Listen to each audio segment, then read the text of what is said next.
Movie की start में हमें एक प्लेस को दिखाया जाता है जहां पर कुछ लोग खुदाई कर रहे होते हैं ताकि उन्हें एंशिएंट चीजें मिल सकें। वहीं पर हम फादर मैरिन को देखते हैं जिन्हें खुदाई करते हुए स्टैचू मिलता है और वो स्टैचू डीमन यानी शैतान फेजुजू का होता है। फेजुजू बहुत ही पावरफुल डीमन होता है। वो अपनी पावर्स से समर में गर्मी और सूखापन लाता था और साथ ही वो टिड्डियों की हेल्प से फसलों को बर्बाद कर दिया करता था। फादर मैरिन जब फेजुजू के बारे में और रिसर्च करते हैं तो उन्हें पता लगता है कि फेजुजू का दुश्मन भी है जिसका नाम है लैमास्टू। लैमास्टू भी एक डीमन है और वो अपनी पावर्स से मॉम्स को उनके बच्चों से दूर कर देता है। बाद में फादर मैरिन उस प्लेस पर आ जाते हैं जहां पर उन्हें फेजुजू का स्टैचू नजर आता है। वहीं पर उन्हें दो डॉग्स नजर आते हैं जो कि आपस में लड़ रहे होते हैं। उन डॉग्स को देखकर लग रहा होता है कि दोनों डीमंस आपस में लड़ रहे हों ताकि उनमें से कोई एक अपने आप को दूसरे डीमन से ज्यादा पावरफुल दिखा सके। सीन यहाँ से चेंज हो जाता है और अब हम एक शख्स को देखते हैं जो कि एक्ट्रेस भी होती हैं जिसका नाम क्रिस होता है। क्रिस डायरेक्टर बर्क के साथ उनकी मूवी में काम कर रही होती हैं। इधर घर पर हम क्रिस की बेटी रेगन को देखते हैं। जब क्रिस और रेगन घर के बेसमेंट में होते हैं तो क्रिस को वहां ओइजा बोर्ड मिलता है। जब क्रिस इस गेम के बारे में अपनी बेटी से पूछती हैं तो रेगन उसे बताती हैं कि वो अक्सर इसे खेला करती हैं। रेगन की बात सुनकर क्रिस उसे बताती हैं कि ये गेम अकेले नहीं खेला जा सकता। तभी रेगन उन्हें कहती है कि ये गेम वो कैप्टन हाउडी के साथ खेलती हैं। खैर क्रिस अपनी बेटी की बात पर ज्यादा ध्यान नहीं देती हैं और वो उससे कहती हैं कि हम दोनों साथ में ये गेम खेलते हैं। लेकिन जब क्रिस उस गेम को स्टार्ट करने ही वाली होती हैं कि उससे पहले ही वो गेम खुद ब खुद क्रिस से दूर हो जाता है।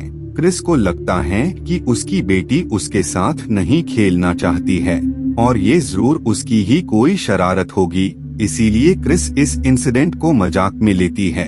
नाइट में जब क्रिस नींद में होती है तभी उसके पास किसी की कॉल आती है जिससे वो जाग जाती है और उसे अपने बेड पर रेगन मिलती है।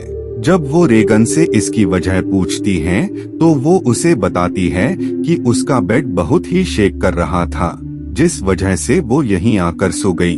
बाद में जब क्रिस अपने रूम से बाहर आती है तो उसे लॉक्ड रूम से काफी सारी आवाजें सुनाई देती हैं जो कि बहुत ही अजीब होती हैं, लेकिन ये आवाजें उस रूम से अक्सर आया करती थी जिस वजह से क्रिस उन आवाजों पर ज्यादा ध्यान नहीं देती है। नेक्स्ट डे क्रिस अपनी बेटी को हॉस्पिटल ले जाती हैं जहां पर डॉक्टर्स उसका चेकअप कर रहे होते हैं और उसी पल ही रेगन काफी शाउट करने लगती है और वो डॉक्टर्स को भी काफी बुरा भला कहने लगती हैं।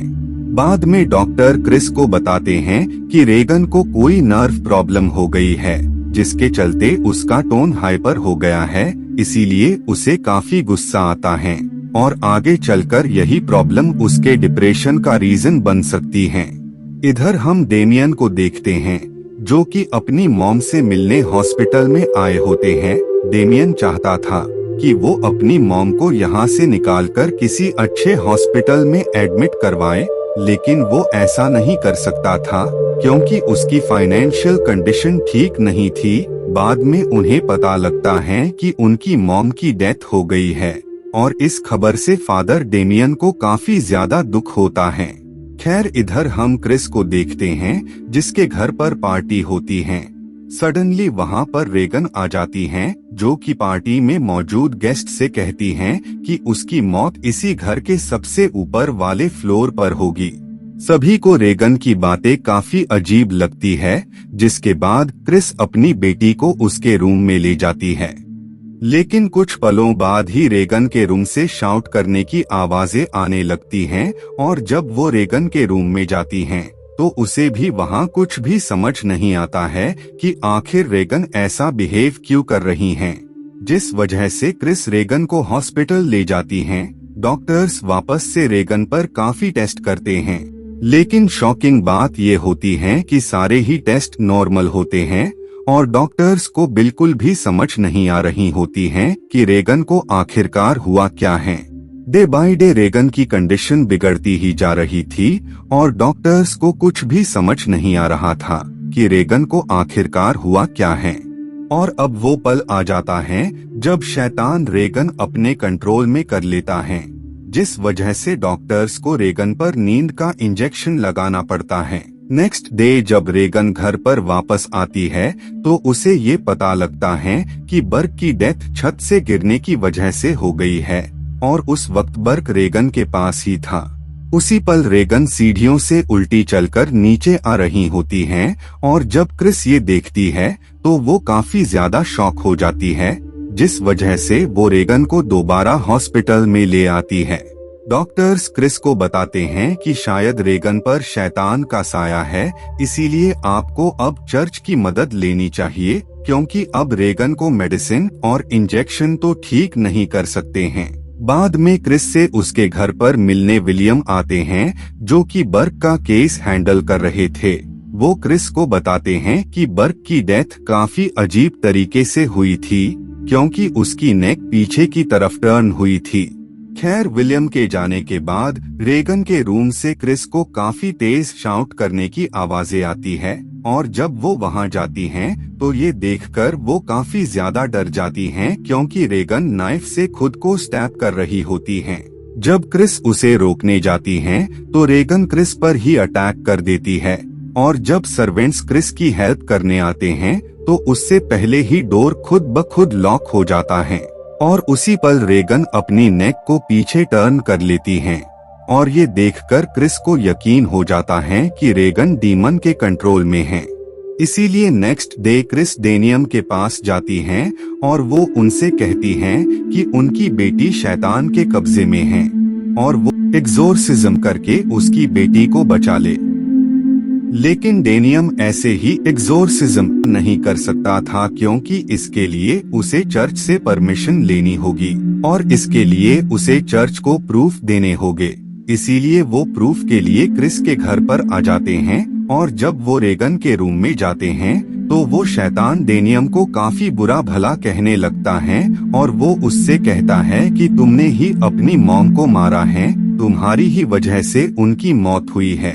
इन सब बातों को सुनकर डेनियम को काफी बुरा लगता है क्योंकि एक तो वो पहले ही अपनी मॉम की डेथ की वजह खुद को मान रहे थे और ये डीमन भी अब उन पर ब्लेम डाल रहा था। खैर बाद में जब वो रेगन की रिकॉर्ड की हुई बातें सुनते हैं तो उन्हें ये कंफर्म हो जाता है कि रेगन पर वाकई कोई शैतान हावी है।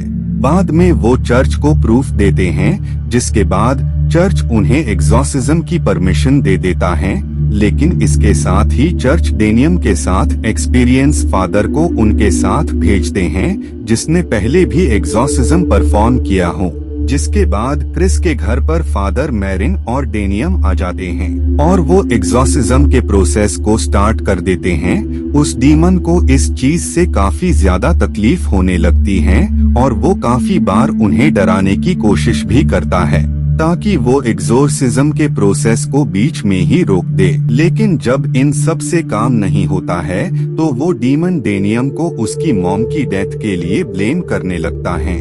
डीमन की बातों से डेनियम को अपनी मॉम के लिए काफी बुरा लगता है, इसीलिए फादर मैरिन डेनियम को रूम से बाहर जाने का कहते हैं। कुछ टाइम बाद जब डेनियम रूम में वापस आता है तो ये देखकर वो काफी ज्यादा शॉक हो जाता है क्योंकि उस डीमन ने फादर मैरिन पर अटैक कर उन्हें मार दिया होता है और ये सब देखकर रेगन स्माइल कर रही होती है। डेनियम उस शैतान से कहता है कि वो रेगन की बॉडी को छोड़कर उसकी बॉडी में आ जाएं, ताकि डेनियम रेगन को शैतान के कब्जे से बाहर कर सकें। और जब उनकी बॉडी में डीमन आ जाता है तो वो विंडो से बाहर कूद जाते हैं जिससे उनकी डेथ हो जाती है। नेक्स्ट डे हम क्रिस और रेगन को देखते हैं। रेगन अब बिल्कुल ठीक होती हैं और वो अब डीमन के कंट्रोल से बाहर होती हैं। और इसी के साथ ये मूवी यहीं पर एंड हो जाती है। Thank you so much for watching.